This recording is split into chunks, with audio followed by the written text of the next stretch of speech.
The morning sun cast long shadows across the mahogany conference table as Sarah Chun arranged her quarterly reports with practiced precision. She had arrived at Pinnacle Dynamics an hour early, just as she had every board meeting for the past 8 years. The leather portfolio containing months of meticulous work sat before her, each page representing late nights and weekend hours spent ensuring every detail was perfect. Have you ever trusted someone completely, only to have them destroy you in the most public way possible? Comment below and tell me what state or country you're watching from, because what happened next in that boardroom will make your blood boil. Sarah smoothed her navy blazer and checked her watch. The other board members would arrive soon, followed by Marcus, her husband of 12 years, and the company's CEO. She still felt a flutter of pride watching him command the room during these meetings. After all, they had built this empire together from nothing more than a dream and her family's inheritance money. The conference room door opened with its familiar soft whoosh, and board member Patricia Henley entered, her silver hair pulled into its signature chignon. She offered Sarah a brief nod before settling into her designated chair. One by one, the others filtered in: James Wu from the Finance Committee, Robert Sterling from Operations, and finally Dr. Margaret Ross, their longest-serving board member. Marcus strode in precisely at 9, his charcoal suit impeccable as always, but something felt different.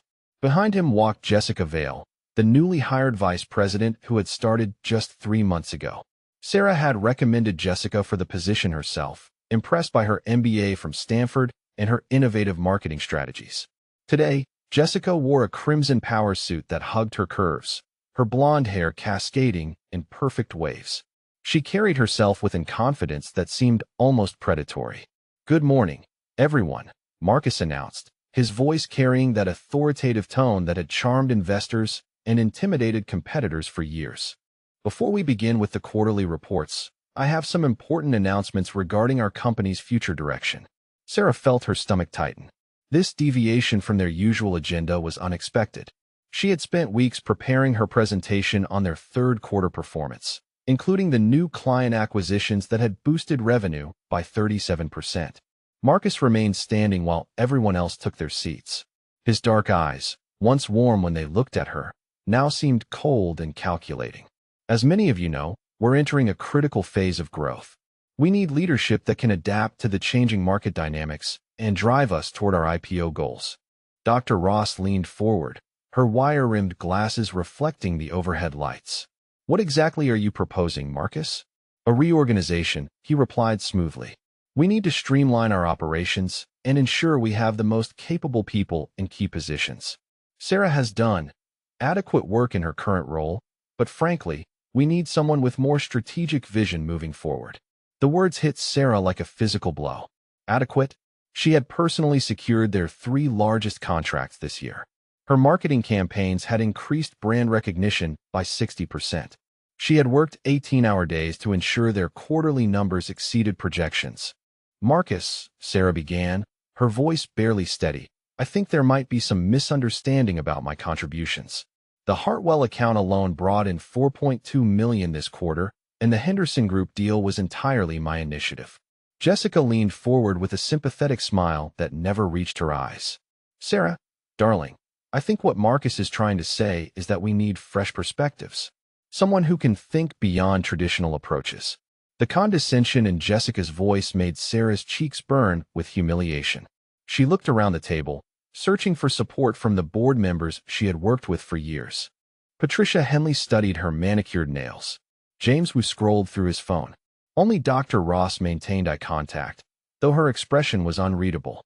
Marcus walked to the head of the table, positioning himself like a general addressing his troops. "Effective immediately, we're restructuring Sarah's position. Jessica will be taking over her accounts and responsibilities. Sarah, you'll be transitioning out over the next 2 weeks." The room fell into stunned silence. Sarah felt the world tilt beneath her feet. "Transitioning out? Are you firing me?" The question came out as barely more than a whisper. "Let's call it a mutual parting of ways," Marcus said, his tone now businesslike and brutal. "You'll receive a standard severance package, of course. We appreciate your years of service." "Years of service." as if she had been some mid-level employee instead of the woman who had mortgaged her family inheritance to fund this company's birth, as if she hadn't sacrificed her own career ambitions to support his dreams, as if she hadn't been there during every late-night strategy session, every crisis, every triumph. Marcus, please, Sarah stood, her legs trembling. This company means everything to me. We built this together. You can't just. I'm afraid the decision is final, he interrupted, not even bothering to look at her directly. Jessica, would you mind calling security to help Sarah gather her personal items? The humiliation crashed over Sarah in waves. Security, as if she were some disgruntled employee who might steal office supplies or damage company property. Around the table, the board members shifted uncomfortably in their chairs, but no one spoke in her defense. No one questioned Marcus's authority. Jessica stood with fluid grace, her heels clicking against the polished floor as she moved toward the phone. I'll have them bring some boxes, she said sweetly. We want to make this as easy as possible for everyone. Sarah sank back into her chair, her hands shaking as she gathered her presentation materials. 8 years of her life reduced to personal items that would fit in cardboard boxes. 8 years of building relationships, developing strategies, and growing a company that now viewed her as disposable. The security guards arrived within minutes. 2 large men in Navy uniforms who treated her with professional courtesy that somehow made everything worse. They weren't cruel or aggressive, just efficient in their task of erasing her presence from the building she had helped create. As they escorted her to her office, Sarah caught glimpses of her former colleagues peering over cubicle walls and through office windows. Some looked away quickly, embarrassed to witness her downfall. Others watched with undisguised curiosity, already mentally dividing up her responsibilities and accounts. Her corner office, the one she had earned through years of dedication and results, felt foreign now. The family photos on her desk seemed to mock her. Pictures of her and Marcus at company Christmas parties, celebrating major deals, cutting ribbons at their satellite office openings. In every image, they looked like partners, like equals, like people who shared the same dreams. Jessica appeared in the doorway, her smile sharp as a blade. I hope there are no hard feelings, Sarah. Business is business, after all. I'll take good care of your clients. They'll barely notice the transition. Sarah's throat felt raw as she tried to respond. Those clients trusted me. I built those relationships over years. And now they'll trust me, Jessica replied with a shrug. That's how business works. Nothing personal. But it felt deeply personal as Sarah packed her MBA diploma, her industry awards, and the small succulent plant she had nurtured on her windowsill. Everything else, the contracts, the client files, the strategic plans she had developed, belonged to the company, belonged to Marcus, belonged to the woman who was already hanging her own artwork on the walls. The elevator ride to the parking garage stretched endlessly. Sarah clutched her cardboard box of personal belongings while the security guards flanked her like she was a criminal. In the reflection of the polished elevator doors, she saw a woman who looked hollow, defeated, smaller somehow than she had that morning. Her BMW, the one she had bought herself with bonus money from last year's record-breaking quarter, sat alone in the executive parking section. Soon, even that space would belong to someone else. Jessica, probably, who would park her red Mercedes convertible in the spot Sarah had occupied for 3 years. As she loaded her box into the trunk, Sarah heard laughter echoing from the building's entrance. Through the glass doors, she could see Marcus and Jessica walking together, their heads bent close in conversation. Jessica's hand rested on Marcus's arm in a gesture that seemed far too intimate for business associates. Sarah sat in her car for a long time after the engine started, watching the building where she had spent the most productive years of her life, where she had believed she was building something permanent, something meaningful, where her husband had just destroyed her in front of people she had considered friends. The radio played softly in the background, some cheerful pop song that felt obscenely out of place. Sarah turned it off and sat in the sudden silence, wondering how everything she had worked for could disappear so quickly, so completely. Wondering how the man she had loved and supported could look at her with such cold indifference. She didn't know it yet, but this moment of devastating humiliation was about to become the catalyst for the most satisfying revenge in corporate history. Sometimes the people who underestimate you the most are the ones who end up regretting it for the rest of their lives. Sarah sat in her BMW in the parking garage for 47 minutes, her hands gripping the steering wheel until her knuckles turned white. The cardboard box in her passenger seat might as well have been a coffin containing the death of everything she had worked for. Her phone buzzed repeatedly with text messages, but she couldn't bring herself to look at them. Not yet. When she finally drove out of the garage, the security guard she had exchanged pleasantries with every morning for 3 years avoided eye contact. Word traveled fast in corporate buildings. By now, everyone knew that Sarah Chun had been escorted out like a common criminal. 20 minutes later, she pulled into her sister Linda's driveway with tears streaming down her face. Linda opened the front door before Sarah could even knock, her expression immediately shifting from surprise to alarm. "Sarah, what happened? You look like someone died." "Someone did die," Sarah whispered, collapsing into her sister's arms. "Me. I died in that boardroom, and I don't know how to come back from this." Linda guided her to the kitchen table, the same one where they had celebrated Sarah's promotion to VP just 2 years ago. The irony wasn't lost on either of them. Sarah's voice cracked as she recounted every devastating detail, from Marcus's cold announcement to Jessica's predatory smile. "He had security escort me out, Linda, like I was some kind of threat. After everything I've done for that company, for him, he treated me like I was nothing." Linda's face hardened with protective fury. "That bastard. Sarah, you have to fight this. You have rights. You have contracts." Sarah laughed bitterly. "What contracts? What rights? He's the CEO. He owns 51% of the company. I was stupid enough to think being his wife meant something in the business world." Meanwhile, back at Pinnacle Dynamics, Marcus strode through the office with renewed energy. The quarterly meeting had resumed after Sarah's departure, and the atmosphere had shifted dramatically. Without Sarah's analytical questions and detailed insights, the meeting moved at Marcus's preferred pace, fast and decisive. "Ladies and gentlemen," he announced to the remaining staff gathered in the main conference room, "today marks a new chapter for Pinnacle Dynamics. We've made some difficult but necessary decisions to streamline our operations.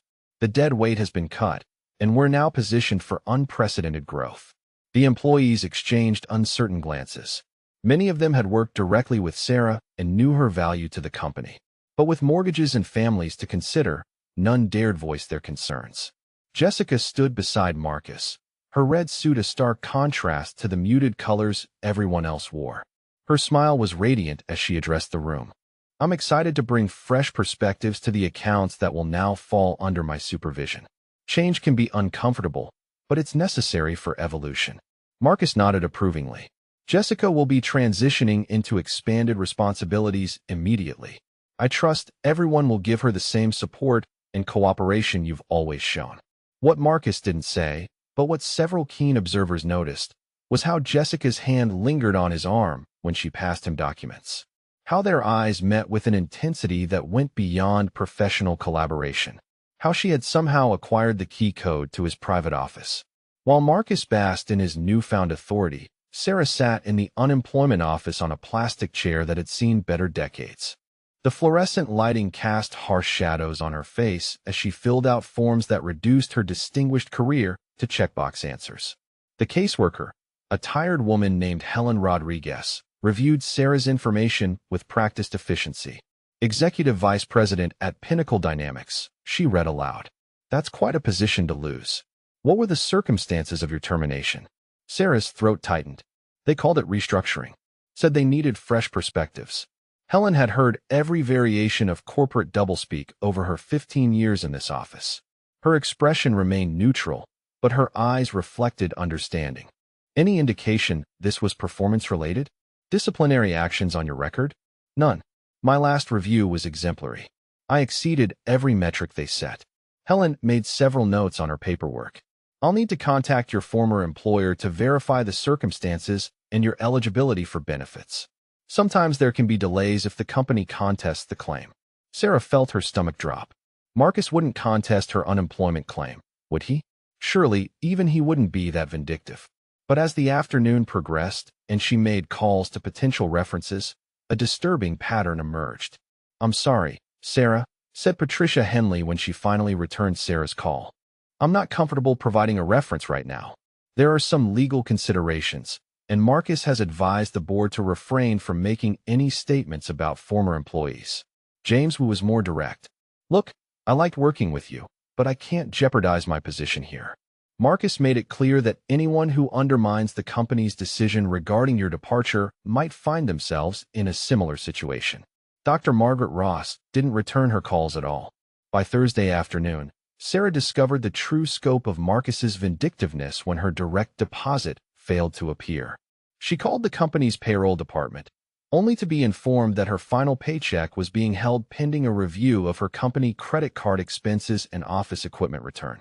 The representative, someone Sarah had worked with for years, sounded embarrassed. I'm sorry, Mrs. Chun. The order came directly from Mr. Chen's office. Something about ensuring all company property is accounted for before final payment is released. Sarah stared at her phone in disbelief. Marcus was withholding her paycheck over a company laptop and corporate credit card she had already returned during her humiliating exit. This wasn't about company property. This was about control, about ensuring her desperation was complete. That evening, while Sarah microwaved a cup of ramen noodles because it was all she could afford until her banking situation was resolved, Marcus and Jessica celebrated at Le Bernardin, the city's most exclusive French restaurant. The same restaurant where Marcus had proposed to Sarah 9 years ago. Jessica raised her glass of Cristal champagne, the bubbles catching the candlelight like tiny diamonds. To new beginnings, she purred, her green eyes locked on Marcus's face. To decisive leadership, Marcus replied, clinking his glass against hers. Sometimes you have to make tough choices for the greater good. The irony of his words would have been laughable if anyone had bothered to examine the greater good he claimed to serve. Marcus had destroyed his wife's career and livelihood not for the company's benefit, but to clear the path for his affair with Jessica. The restructuring had nothing to do with performance or strategic vision and everything to do with removing the one person who might have questioned Jessica's rapid rise to power. Jessica leaned across the table, her fingers tracing the rim of her champagne flute. You know, darling, I've been thinking about the Henderson account. Sarah's approach was so conservative. I have some ideas that could triple our revenue from that contract. Marcus felt a familiar surge of attraction mixed with admiration. This was what he had been missing in his marriage to Sarah. Jessica understood ambition. She shared his hunger for success and wasn't burdened by sentiment or loyalty to outdated methods. Tell me more, he said, his hand covering hers on the white tablecloth. While they plotted expansions and celebrated their victory, Sarah sat alone in her darkened kitchen, surrounded by years of family photos that now felt like evidence of a life that had never really existed. Pictures of company Christmas parties where she and Marcus looked happy. Images from their wedding day when she had believed they were partners in everything. Vacation photos from the Caribbean resort they had visited after closing their first major deal. In every photograph, she had looked at Marcus with adoration and trust.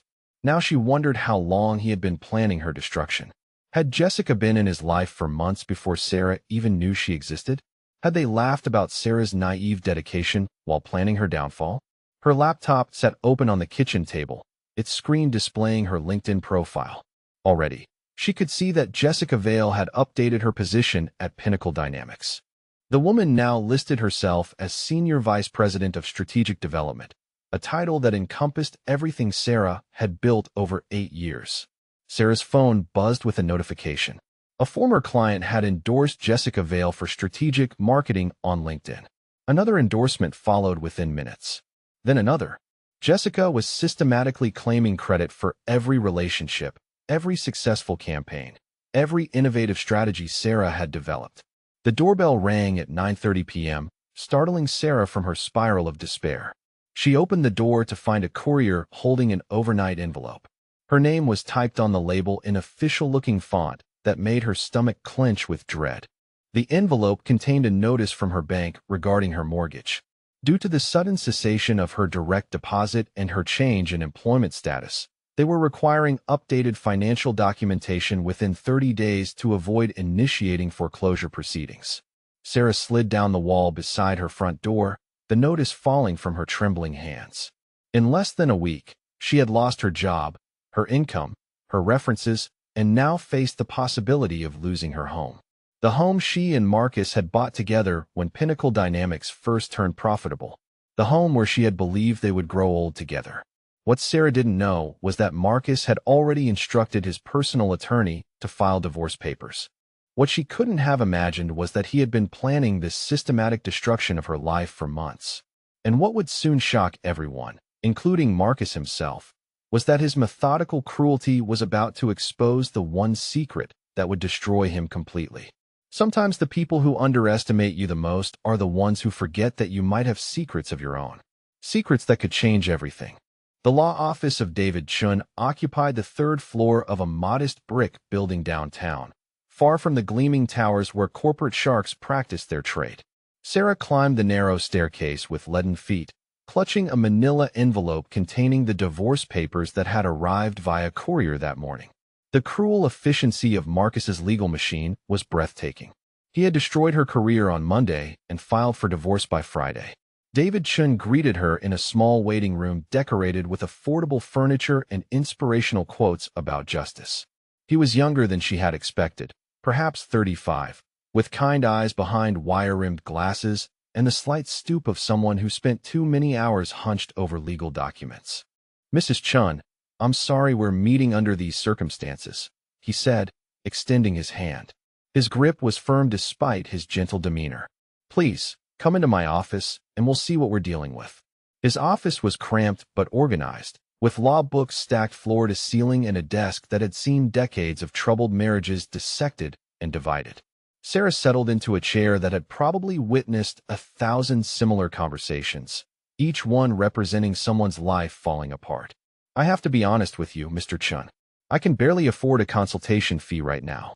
My husband cut off my income when he fired me, and my savings are nearly gone." David waved away her concern. "We'll work something out. Right now, let's focus on understanding what your husband is trying to do here." He opened the envelope she had brought and spread the documents across his desk. Sarah watched him read, noting how his eyebrows gradually drew together in concentration. The papers seemed straightforward enough to her untrained eye. Marcus was seeking dissolution of their 12-year marriage, citing irreconcilable differences. He was requesting to retain the family home, claiming it as a business asset necessary for entertaining clients. He wanted to keep their joint investment accounts, arguing that they represented company profits from his leadership. Most devastating of all, he was offering her a settlement of $50,000, barely enough to rent an apartment for a year. "Mrs. Chun," David said after several minutes of silent reading, "some of these requests are highly unusual. Your husband is claiming that your marital residence is a business asset?" "Yes," Sarah replied bitterly. "Apparently, everything we built together belongs to the company now. And since he owns 51% of Pinnacle Dynamics, he controls everything." David looked up sharply. "He owns 51%? You're certain of that?" Sarah nodded. "He's the majority shareholder and CEO. I was just an employee, despite what I thought were my contributions to building the business." "Tell me about those contributions," David said, pulling out a yellow legal pad. "When did the company start? How was it funded initially?" Sarah felt her chest tighten as she recounted the early days.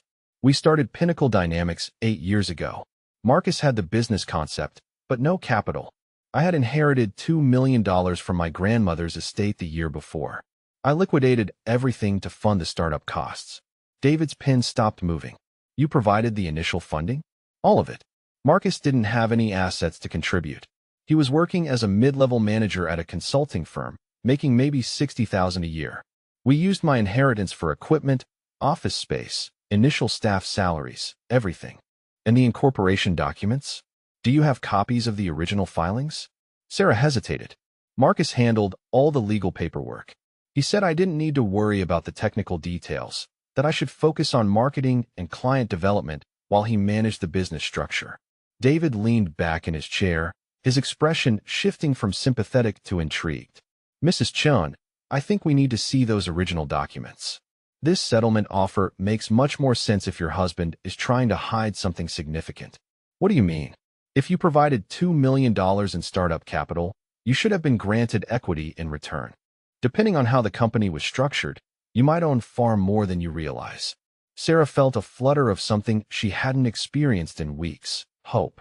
But Marcus told me the ownership structure was based on operational control, not just financial contribution. He said investors don't automatically get voting shares. David smiled for the first time since she had arrived.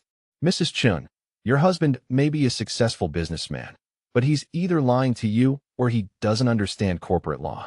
Investment capital absolutely translates to ownership stakes, especially in a closely held corporation. He stood and moved to a filing cabinet, retrieving a thick folder.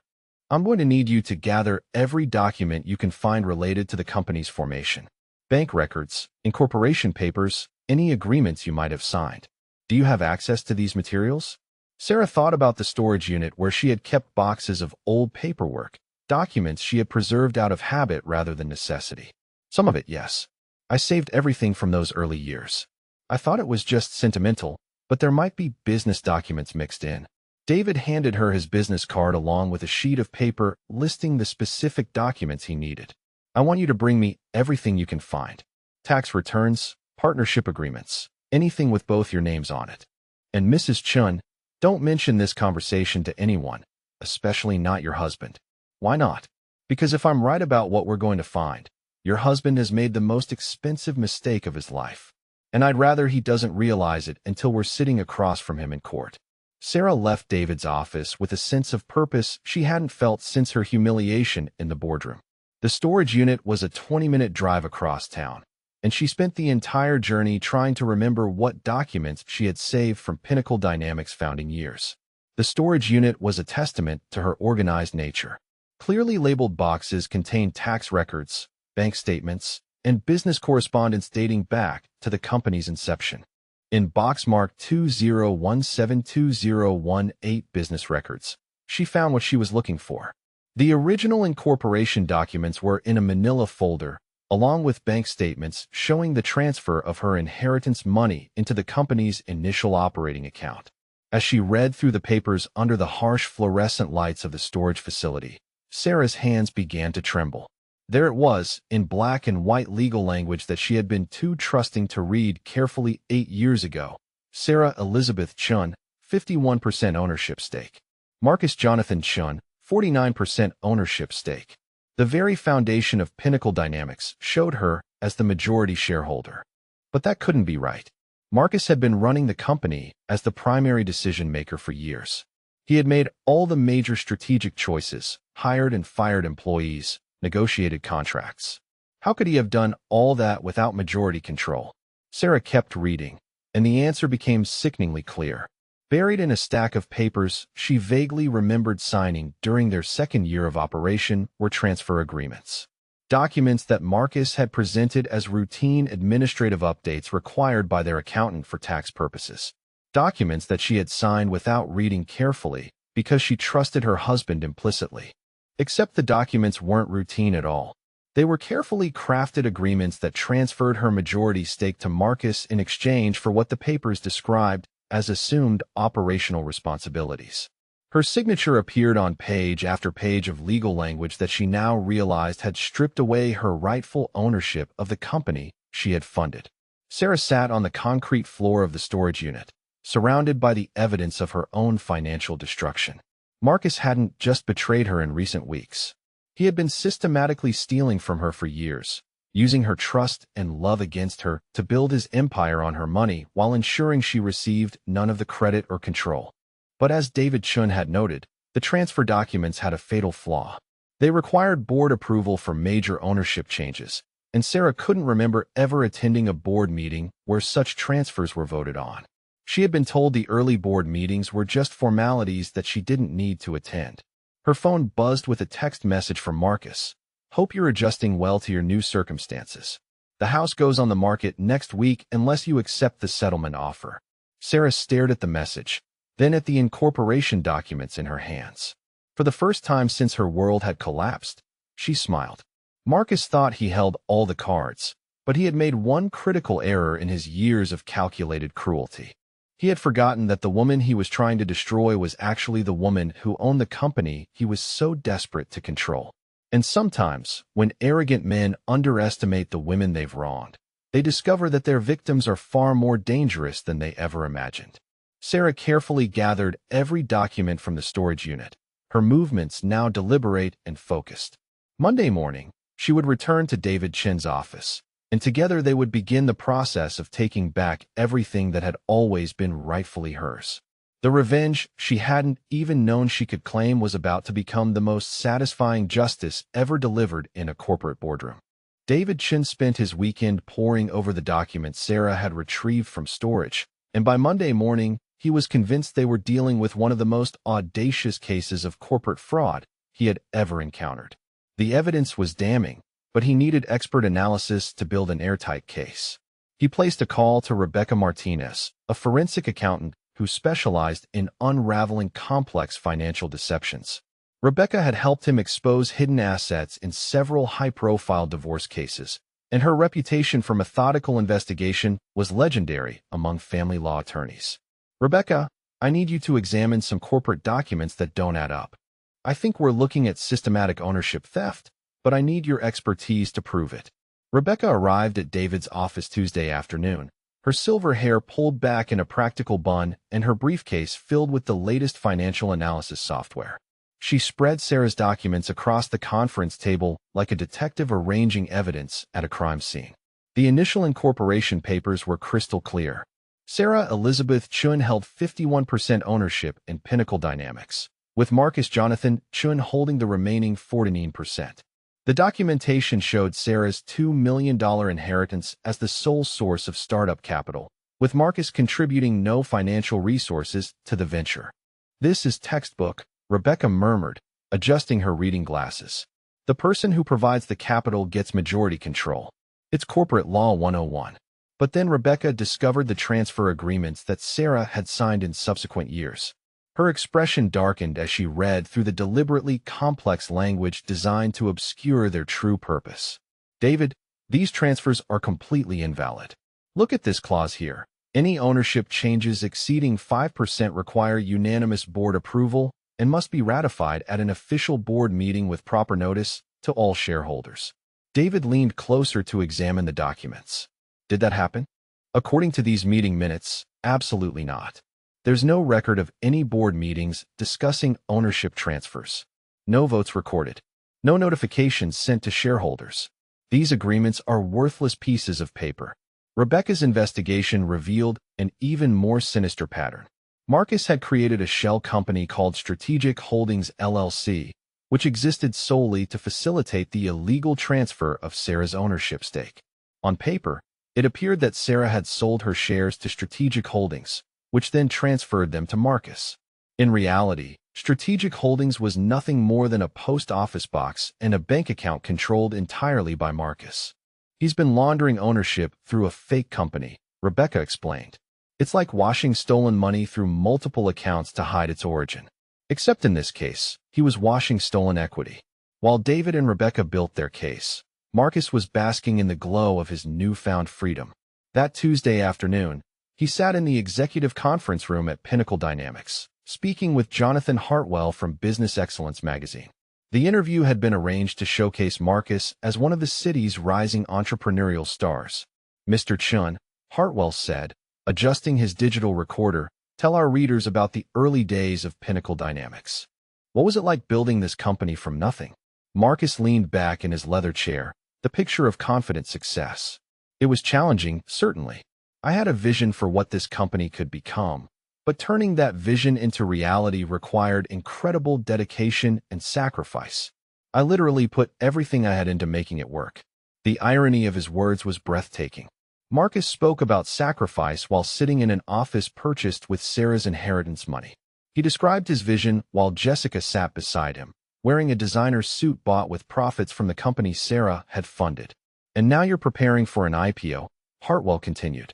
"That must be incredibly exciting." Jessica leaned forward, her emerald eyes bright with ambition. "It's been a long journey, but Marcus's leadership has positioned us perfectly for this next phase.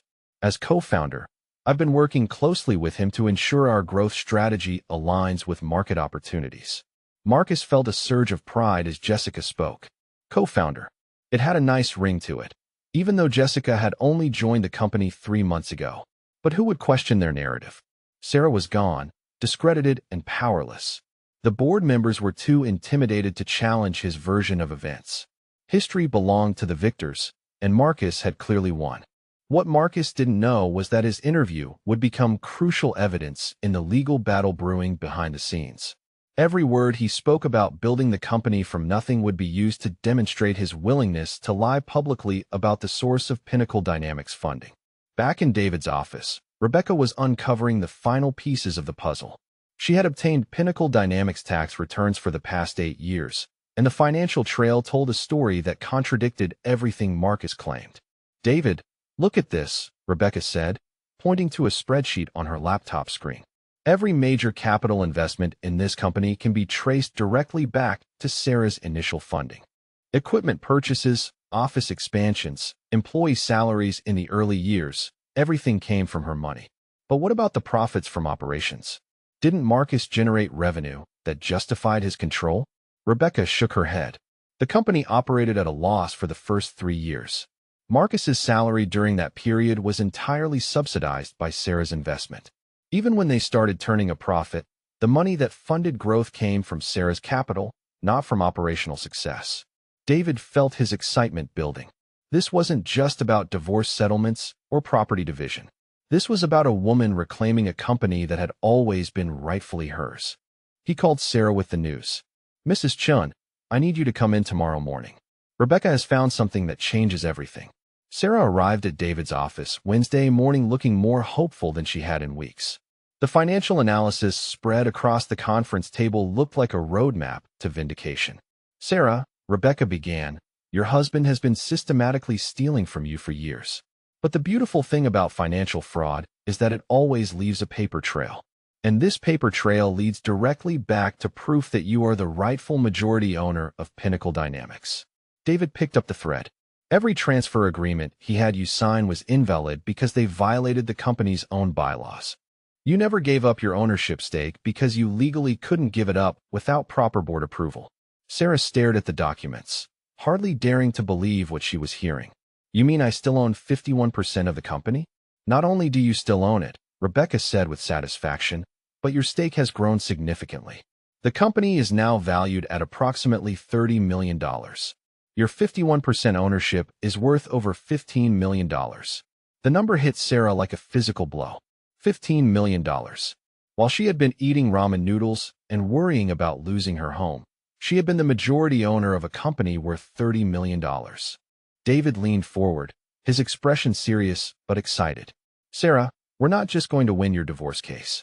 We're going to walk into that courtroom and prove that your husband has been operating a company he doesn't actually control. We're going to show that every major decision he's made for the past 8 years has been legally invalid because he doesn't have majority ownership. But there's more," Rebecca added. "If Marcus has been paying himself executive compensation from a company he doesn't control, that's embezzlement. If he's been making strategic decisions without proper authority, that's breach of fiduciary duty. We're not just looking at civil remedies here. We're potentially looking at criminal charges." Sarah felt a mixture of vindication and fury coursing through her veins. While Marcus had been destroying her reputation and celebrating with Jessica, he had been unknowingly building a criminal case against himself. David gathered the documents into neat stacks. "Here's what we're going to do. We're going to file an injunction to freeze all company assets and halt any plans for an IPO. We're going to demand an immediate audit of all financial records. And then we're going to call a shareholders meeting where you, as the majority owner, will remove Marcus as CEO and take control of your company." Sarah took a deep breath, feeling power returning to her for the first time in weeks. "When?" David smiled. "How does next Friday sound? I think it's time your husband learned who really owns Pinnacle Dynamics." As Sarah left the law office that afternoon, her phone buzzed with a news alert. Marcus Chun, CEO of Pinnacle Dynamics, had announced plans for a $50 million initial public offering. The article quoted him extensively about his vision for growth and his pride in building the company from a small startup into a major player in the consulting industry. Sarah read every word of his self-aggrandizing interview, and for the first time since her world had collapsed, she laughed out loud. Marcus thought he was preparing for the greatest triumph of his career, but he was actually walking directly into the most devastating legal ambush in corporate history. Sometimes the most arrogant people are the ones who talk the loudest about accomplishments that were never really theirs to claim. And sometimes, justice comes not with a whisper, but with the thunderous sound of ownership documents being read aloud in a courtroom where lies go to die. David Chin's law office had transformed into a war room by Thursday morning. 3 additional attorneys sat around the conference table, each specializing in a different aspect of the complex legal battle they were about to wage. Rebecca Martinez had spread financial documents across every available surface, creating a timeline of Marcus's fraudulent activities that stretched back 8 years. The lead attorney was Victoria Sterling, a corporate litigation specialist whose reputation for dismantling fraudulent executives was legendary. Her silver hair and sharp blue eyes gave her the appearance of someone who had spent decades watching arrogant men lie under oath and learning exactly how to destroy them. "Sarah," Victoria said, reviewing the final injunction papers, "what we're about to do is unprecedented. We're going to halt all operations of a $30 million company and remove its CEO in a single court hearing. The evidence is overwhelming, but Marcus will fight this with everything he has." Sarah nodded, her hands steady despite the magnitude of what lay ahead. "I understand, but he stole my company and destroyed my life. I'm ready to face whatever he throws at me." David had spent the previous evening crafting the emergency motion with surgical precision. The injunction would freeze all corporate assets, halt the planned IPO, and require Marcus to appear in court within 48 hours to explain his unauthorized control of a company he didn't actually own. The forensic accounting evidence was devastating. Rebecca had traced every dollar of Pinnacle Dynamics' success back to Sarah's original investment, proving that Marcus had built his empire entirely on stolen foundation. Even more damaging were the shell company records that showed his deliberate intent to hide the ownership theft. "We file this at 9 a.m. tomorrow," David explained. "The judge will review the evidence and issue a temporary restraining order by noon. Marcus will receive the papers by courier before he can leave for lunch." Meanwhile, Marcus was experiencing what he believed would be the greatest week of his professional life. The IPO announcement had generated significant investor interest, and he spent Thursday morning in meetings with investment bankers who projected the company's value could reach $50 million once it went public. Jessica sat beside him in the marble-floored conference room at Sterling Investment Partners, her red dress commanding attention from every banker in the room. She had prepared detailed market analysis reports that positioned Pinnacle Dynamics as perfectly positioned for explosive growth. "Mr. Chun," said investment banker Thomas Wellington, "your company's trajectory is remarkable. The profit margins you've achieved, especially in the past 2 quarters, suggest incredible operational efficiency." Marcus basked in the praise, conveniently forgetting that those remarkable profit margins were built on the foundation of Sarah's stolen investment. "It's about strategic vision," he replied smoothly. "Knowing when to make tough decisions and surround yourself with the right people." Thomas nodded appreciatively. "Speaking of tough decisions, we understand you recently restructured your executive team. Removing ineffective leadership can be challenging but necessary." Jessica leaned forward, her smile predatory. "Sometimes you have to clear out the dead wood to make room for fresh growth." The previous leadership lacked the vision necessary for this level of expansion. While Marcus celebrated his anticipated triumph, Sarah was discovering the true extent of his cruelty. The eviction notice arrived by certified mail Thursday afternoon, giving her exactly 30 days to vacate the home she had purchased with her own inheritance money. The legal language was coldly efficient. Marcus claimed the family home as a business asset essential for client entertainment, despite the fact that he had never used it for any business purpose during their 12 years of marriage. He was demanding she surrender not just her career and her company, but the very roof over her head. Sarah called David immediately, her voice shaking with rage. "He's trying to take our house now. The house I bought with my grandmother's inheritance before Pinnacle Dynamics even existed." David's response was grimly satisfied. "Sarah, he just made another massive legal error. That house predates the company and was purchased with your separate inheritance funds. He has absolutely no claim to it. But more importantly, his attempt to seize your personal assets shows a pattern of deliberate financial abuse that will strengthen our case." At Pinnacle Dynamics, Jessica was systematically purging anyone who had been loyal to Sarah. She had scheduled meetings with key employees under the guise of strategic planning sessions, but her true purpose was identifying Sarah's former allies. "I think we need to reassess our current team structure," Jessica told Marcus as they reviewed personnel files. "Some of these employees seem resistant to our new direction. They keep asking about Sarah and questioning the restructuring decisions." Marcus looked at the list Jessica had prepared. These were people who had worked with Sarah for years, who had seen her contributions firsthand. Their loyalty to his ex-wife was dangerous to his narrative. Schedule performance reviews for all of them, Marcus decided. Document any resistance to our leadership changes. If they can't adapt to our vision, they don't belong here. Jessica's smile was sharp with satisfaction. "Already done. I've identified several candidates from outside the company who would be much more aligned with our goals." By Friday morning, David had assembled what he privately considered the most devastating legal ambush he had ever orchestrated. The emergency hearing was scheduled for 2 p.m., but Marcus wouldn't learn about it until after the injunction papers were served at 11 a.m. Sarah arrived at David's office early, wearing a navy blue suit borrowed from her sister Linda. She looked professional but nervous, her hands trembling slightly as she reviewed her testimony one final time. Victoria Sterling studied her with approval. "Sarah, when you walk into that courtroom, you need to project confidence and authority. You're not the victim seeking justice. You're the majority shareholder reclaiming what was always yours." The transformation in Sarah's posture was remarkable. She straightened her shoulders and lifted her chin, and suddenly she looked like the successful executive she had always been beneath Marcus's systematic undermining. David gathered the evidence boxes with careful precision. Every document had been organized for maximum impact. The original incorporation papers showing Sarah's majority ownership. The forensic accounting reports proving Marcus's embezzlement. The shell company records demonstrating his intent to defraud. The transfer agreements that were legally worthless because they violated corporate bylaws. At 11 a.m., a courier arrived at Pinnacle Dynamics with an envelope addressed to Marcus Chun, Chief Executive Officer. The receptionist signed for it and immediately brought it to Marcus's office, where he was reviewing final IPO preparations with Jessica and 2 investment bankers. Marcus opened the envelope casually, expecting routine legal correspondence. His face went white as he read the first paragraph of the emergency injunction. "What is it?" Jessica asked, noticing his sudden pallor.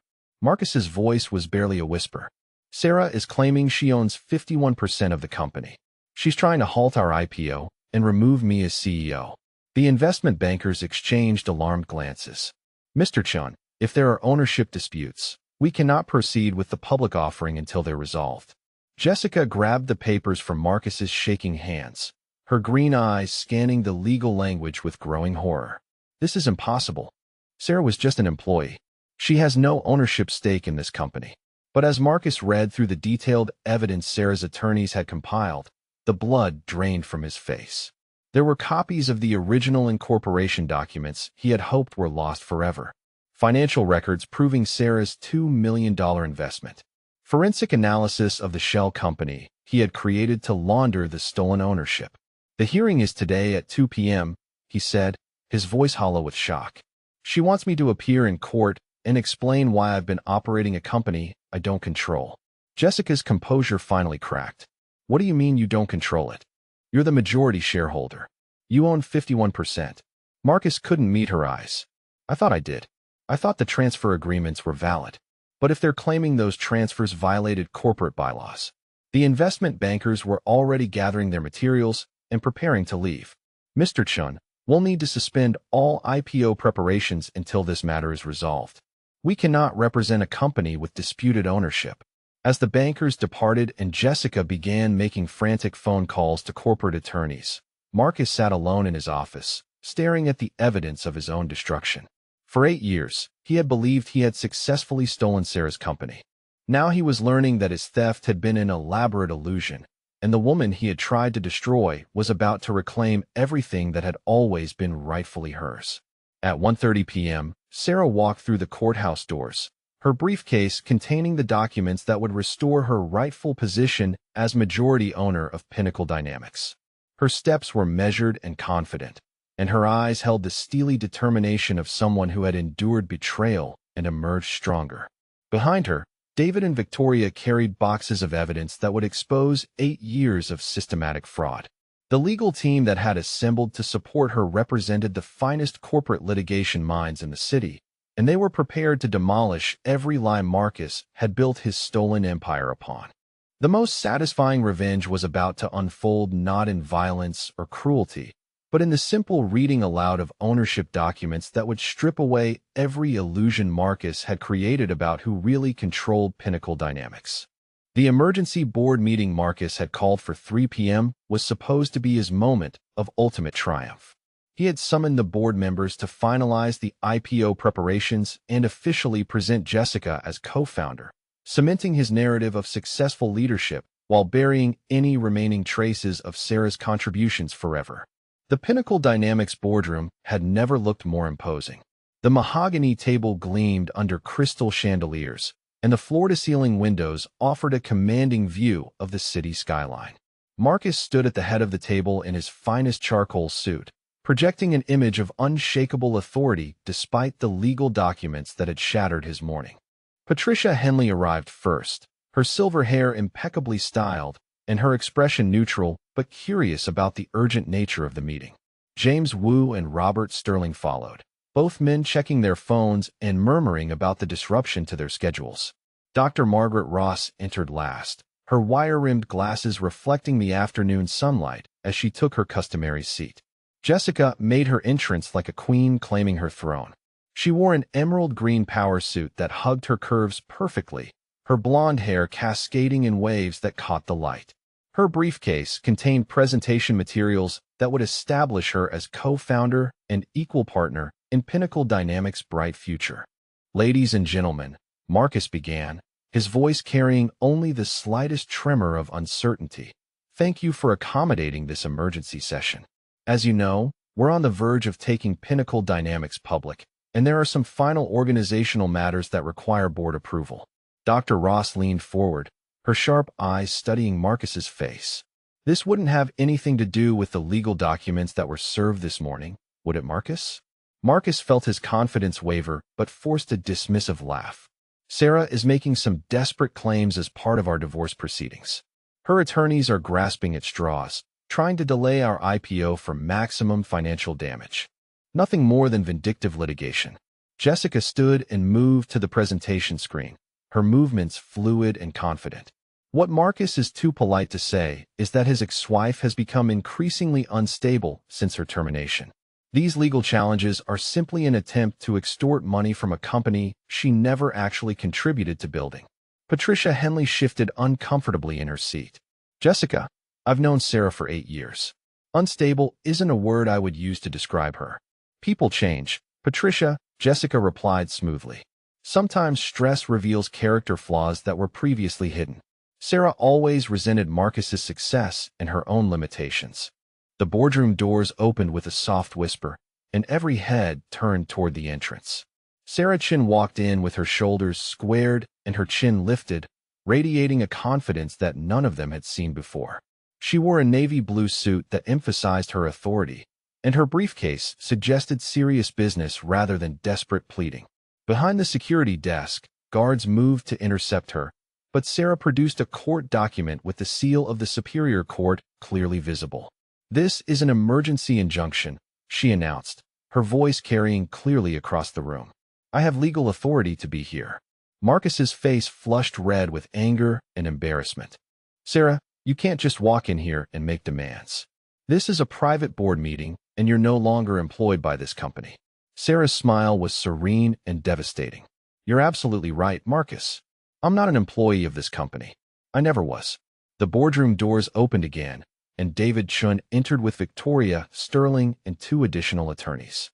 Their presence filled the room with the unmistakable authority of serious legal power. David carried a briefcase that seemed to contain the weight of justice itself. "Ladies and gentlemen," David announced, his voice cutting through the tension like a blade, "we represent the majority shareholder of Pinnacle Dynamics. My client is here to assume her rightful position as controlling owner of this corporation."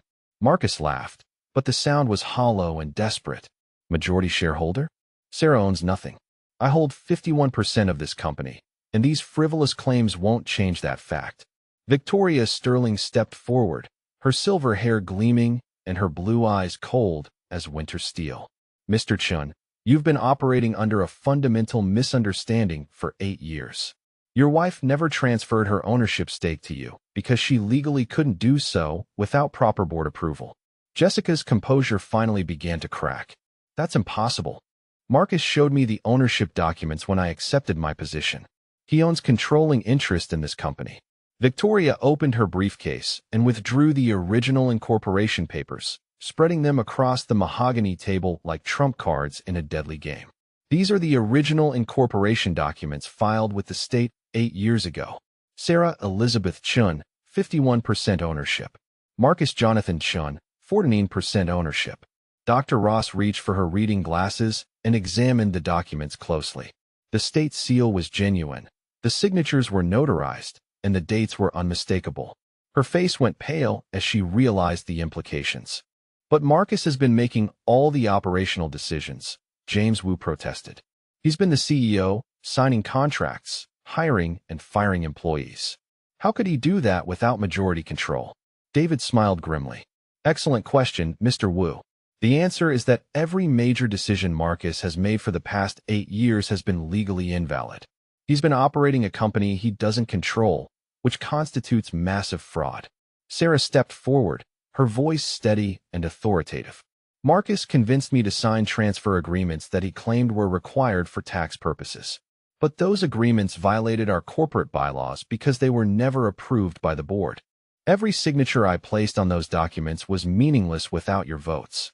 Patricia Henley's voice was barely a whisper.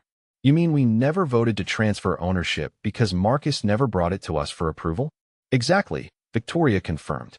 Which means Sarah has remained the majority shareholder for 8 years, while Marcus embezzled millions of dollars in executive compensation from a company he had no authority to control.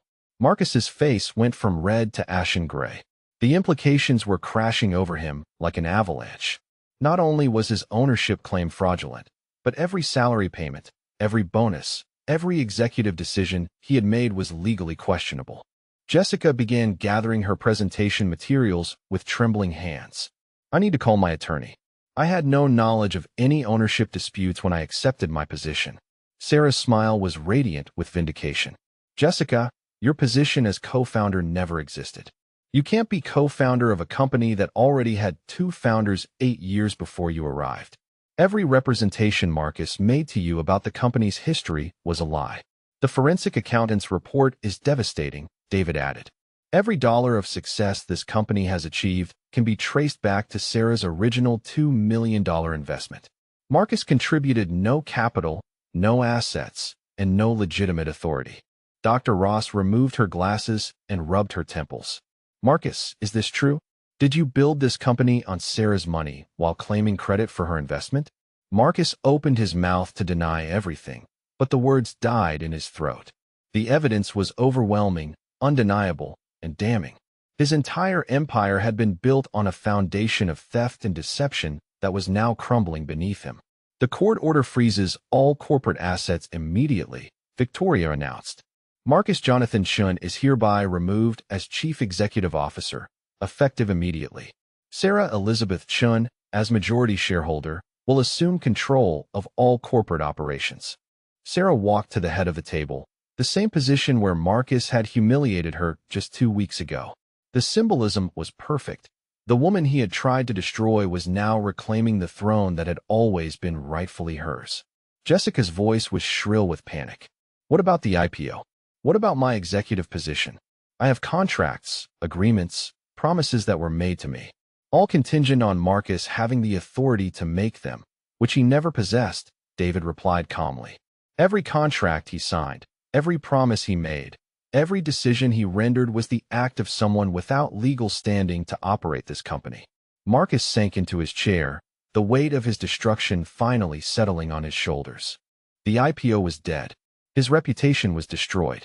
His relationship with Jessica was built on lies she was just now discovering.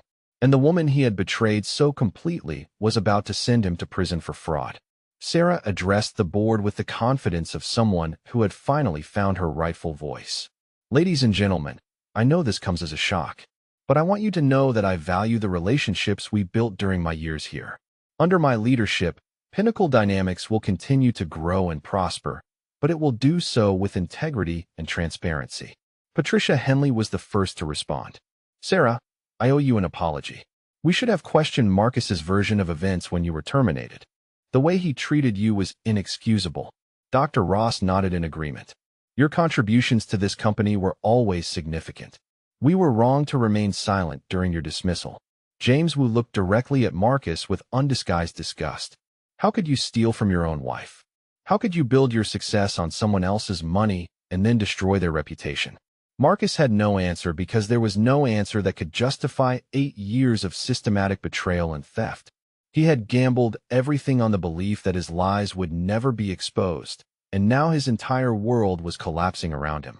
The board meeting concluded with Sarah officially installed as Chief Executive Officer and Marcus stripped of all authority and access to company resources. Security guards escorted him to his office to collect his personal belongings, while Sarah took her place in the chair he had occupied through 8 years of stolen power. Jessica left the building in tears, her dreams of co-founder status and IPO riches evaporating along with every lie Marcus had told her about his authority and ownership. Her red Mercedes sat alone in the parking garage, a symbol of ambitions built on deception. Within hours, news of the ownership transfer spread through the corporate community like wildfire. Investment bankers withdrew their IPO support. Business partners demanded clarification about contractual authority. Industry publications prepared articles about one of the most audacious cases of corporate fraud in recent memory. Marcus faced not only the loss of his stolen company, but criminal charges for embezzlement, fraud, and breach of fiduciary duty. His attorneys informed him that he could expect years in federal prison if convicted on all counts. 6 months later, Pinnacle Dynamics was thriving under Sarah's legitimate leadership. The company's value had increased to $40 million, and Sarah's 51% stake made her one of the wealthiest self-made women in the city. She had proven that success built on integrity was far more sustainable than empire constructed on lies. Marcus spent his days in a federal minimum security prison, his charcoal suits replaced with orange jumpsuits, and his mahogany office traded for a concrete cell. Every morning, he woke up to the reality that his greed and arrogance had cost him everything: his freedom, his reputation, his stolen wealth, and the woman whose love and money had made his success possible. The final irony was perfect in its justice. The man who had tried to erase his wife from the story of their company's success became erased from that story himself, remembered only as a cautionary tale about what happens when arrogance meets its match in the courtroom where truth finally prevails. What would you have done in Sarah's position? Would you have been as forgiving to the board members who stayed silent during your humiliation? Let me know in the comments what you think about this incredible story of justice finally being served.